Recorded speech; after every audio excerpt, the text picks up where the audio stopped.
Bonnet के नीचे क्या है। हाँ, ये गाना था किसी जमाने में, मगर आज बात कर रहे हैं टाटा की स्मार्टनेस की, जिसमें उसने किया है अल्ट्रोज के भीतर नेक्सॉन का इंजन फिट। नतीजा, पावर बेशुमार सच में आई है क्या? हैंडलिंग सच में इंप्रूव हुई है क्या? इसमें रेसिंग डीएनए भी आ गए? सब समझते हैं इसी वीडियो के साथ, क्योंकि सच जानना जरूरी है कि बोनट के नीचे रियली है क्या। मैं हूं आपका होस्ट अमित और आप देख रहे हैं आस्क कार गुरु।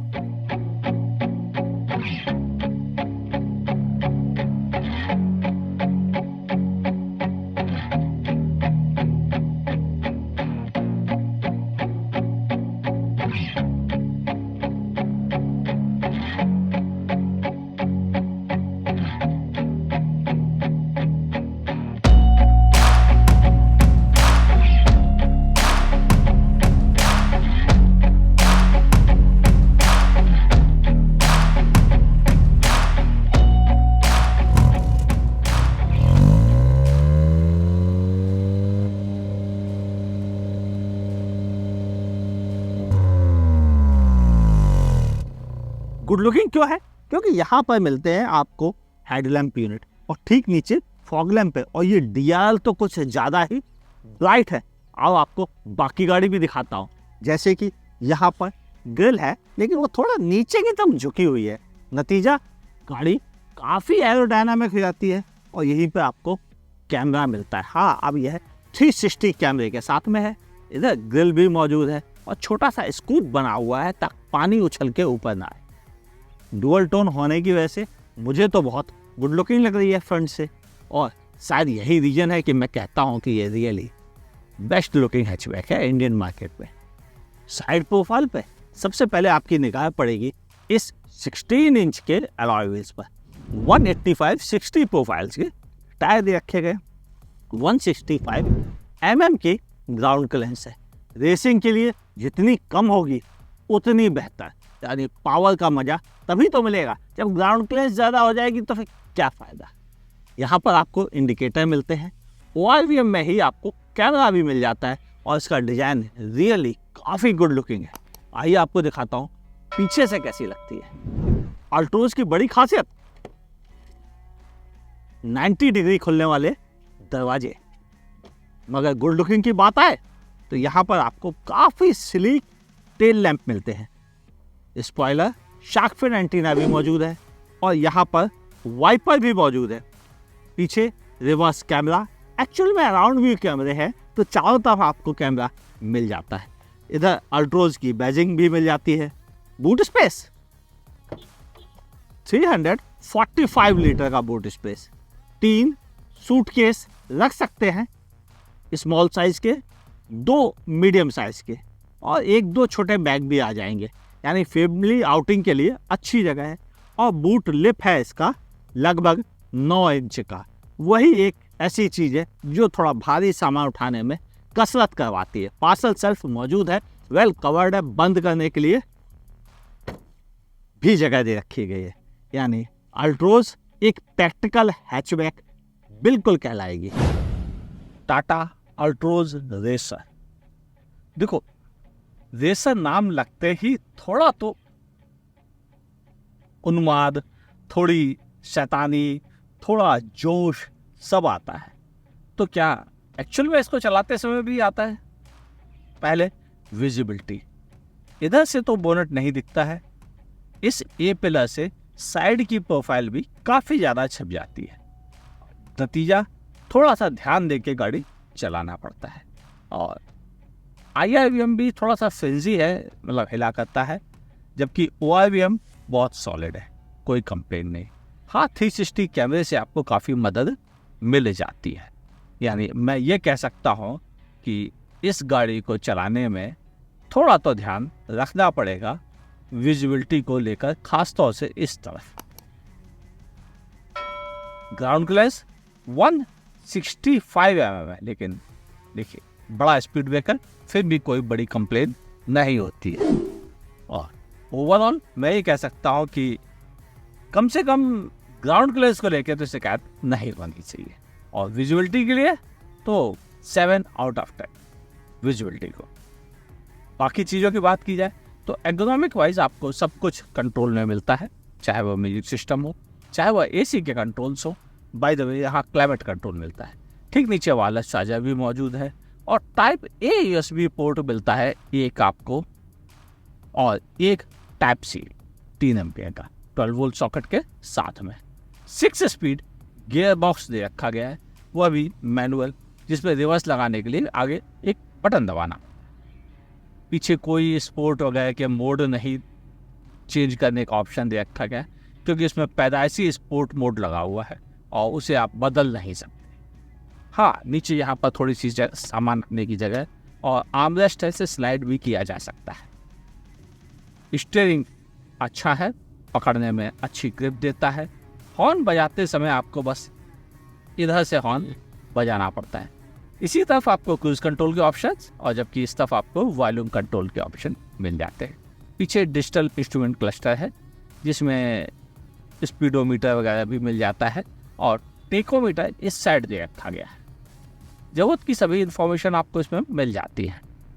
और रही बात एसी की कूलिंग की, वह बहुत अच्छी है, कोई कंप्लेंट नहीं। ऊपर आपको सनरूफ भी एक दे रखी गई है, यानी फीचर्स अच्छे हैं, ज़रूरत के सभी मिल जाते हैं और फीचर्स के लिए 8 आउट ऑफ 10। सीट्स काफ़ी कंफर्टेबल हैं और थोड़ी हार्डर साइड पे है, जैसा कि एक स्पोर्टी कार में होनी चाहिए वैसी ही है।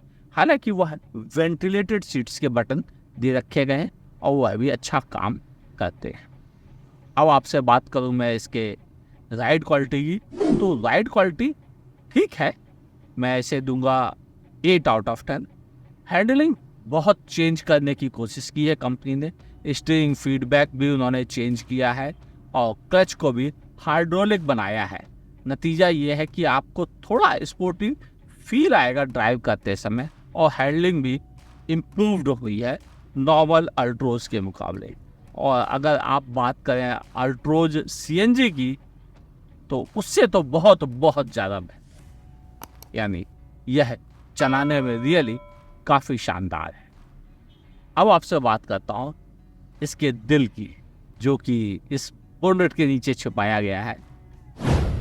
बोनेट के नीचे नेक्सॉन का इंजन दे रखा गया है तो 1.2 लीटर का टर्बो चार्ज इंजन देता है 120 PS की पावर, लेकिन टॉर्क मिलता है 170 Nm का, और यह टॉर्क मिलता है आपको 1750 RPM से लेकर 4000 RPM के बीच में। नतीजा इनिशियल पावर फिगर्स अच्छी मिलती है, मगर क्या सच में रिफ्लेक्ट करती है ड्राइविंग करते समय, क्योंकि इसे सपोर्ट मिलता है 6 स्पीड मैनुअल ट्रांसमिशन के साथ। तो फिर ऑटोमेटिक आ रहा है क्या? अभी टाटा का प्रोग्राम नहीं है कोई ऑटोमेटिक देने का रेसर के साथ। तो फिर चलते हैं ड्राइव पर ही, देखते हैं कितना देती है। देखो, चलाते समय इंजन आपको अच्छी परफॉर्मेंस देता है, बस कमी क्या है, जैसे मैं इस समय चौथे गियर पे हूँ और अगर मैं गाड़ी उठा रहा हूँ और गाड़ी की स्पीड 37 है, तो ये थोड़ा स्ट्रगल कर रही है, और वह स्ट्रगल वाइब्रेशन स्टीयरिंग पर भी हमें नोटिस हो रहा है, पैडल पर भी हमें नोटिस हो रहा है, ये चीज़ें ज़्यादा है। जबकि हम चौथे गियर पर हैं, आप समझे, चौथा गियर कम नहीं है 38 से 45 के बीच की स्पीड के लिए, यानी आपको एक गियर थोड़ा नीचे ही चलना पड़ता है इसे स्वीट स्पॉट में बनाए रखने की वजह से। क्यों?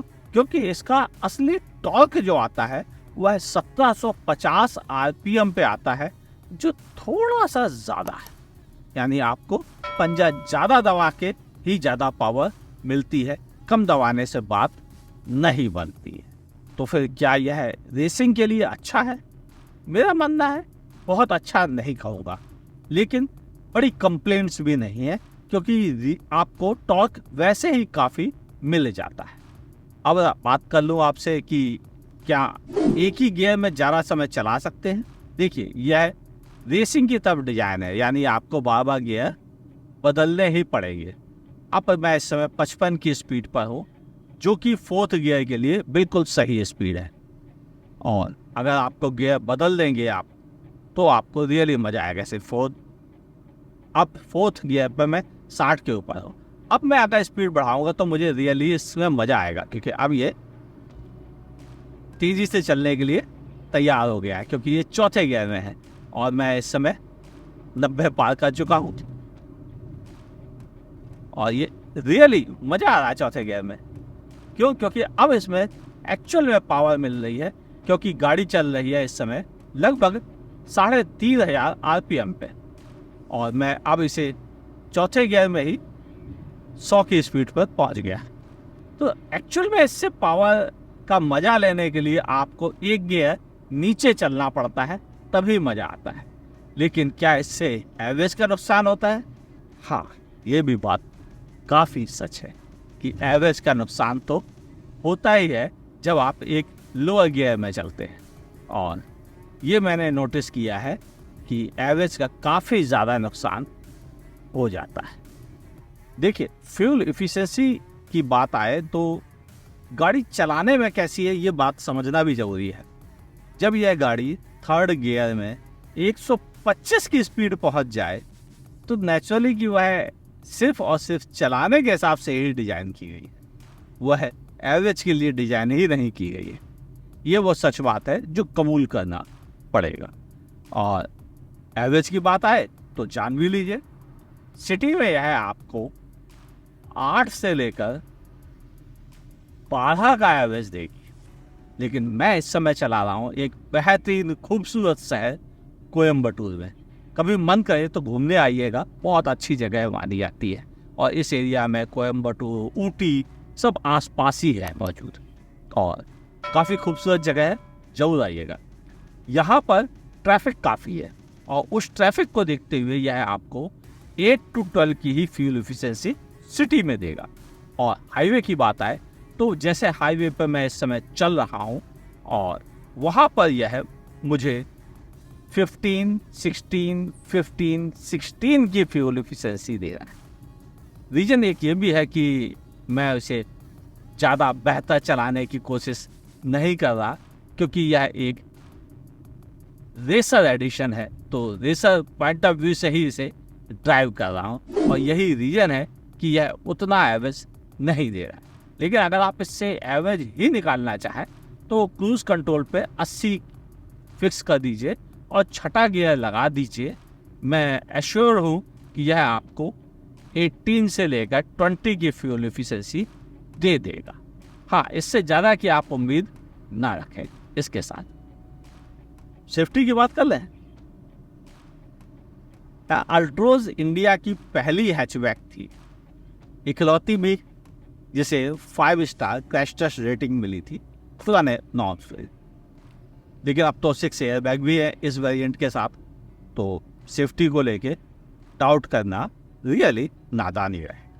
ABS, EBD जैसे फीचर्स भी आपको इसके साथ मिल जाते हैं, तो सेफ्टी पे कंप्लेंट है ही नहीं, कम से कम इस गाड़ी के साथ। खरीदना चाहिए या नहीं, कंक्लूजन में बातें करते हैं। फिर रेसर क्यों ले? बनी है केवल चुनिंदा लोगों के लिए जिन्हें परफॉर्मेंस चाहिए, सेफ्टी भी साथ में चाहिए। हाँ, वो पागलों की तरह ग्राउंड क्लियरेंस के पीछे नहीं भागते, क्योंकि उन्हें चाहिए थ्रिल। उनके लिए है यह रेसर, और शायद इसीलिए कंपनी ने दिए हैं 3 वेरिएंट, R1, R2, R3। और मेरी नज़र में R3 वेरिएंट एक्सपेंसिव है मगर वेंटिलेटेड सीट्स के साथ में है, और वहीं R1 इसका वैल्यू फॉर मनी वेरिएंट है। तो आप किसे पसंद करते हैं यह आपकी चॉइस पर निर्भर करता है, क्योंकि मज़ा R1, R3, R2 तीनों को ही चलाने में एक बराबर ही आता है। आपको मेरी ओपिनियन कैसी लगी? क्या आप भी फास्ट, तेज, थ्रिल के साथ चलने में इंटरेस्टेड है?